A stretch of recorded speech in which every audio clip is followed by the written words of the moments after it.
Yun mga paro, meron tayong pasyente, yan, kay paring Warren. So yun ayun, ang motor niya kasi hindi sa pagka sinusi mo, Wala kaming pakialam! sindi mo yung ilaw, namamatay. Tapos, so na-check up na rin naman to, sabi stator daw. So yun, so tama naman yung diagnose, stator ang tama. Pero ang problema ngayon, nung na-diagnose ko, buti na lang may tester tayo. Yan. So yun ang kagandahan ng may tester. Yan. So tinest natin yung continuity mula dito sa sakit hanggang dito sa mismong stator. So nung una nawawala tapos nagkakaroon. So kasi nakita ko tong stator niya, ayan mga paro. Hindi naman siya sunog.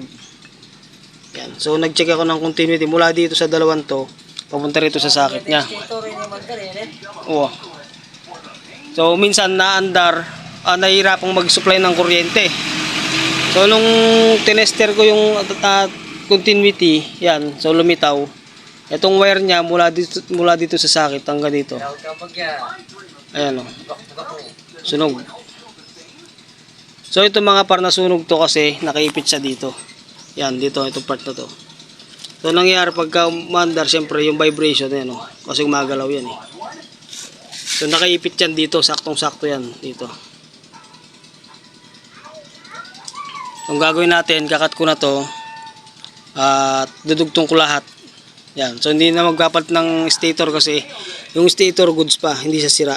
Ayan o, hindi naman siya sunog. So yun ang kagandahan mga par ng may multi-tester ka at marunong kang gumamit ng multi-tester. So ito mga par, kagandahan nito kasi automatic to. Yan, automatic multi-tester to. So pagka tinest mo, lilitaw na rito kung ano yung tinetest mo. Yun nga, kasi nga automatic. So yun, lagay ko sa comment section yung link nito mga par, kung saan ko siya in-order. Ayan. Order kayo mga par, para sa mga mahiling mag-DIY dyan. Peace out.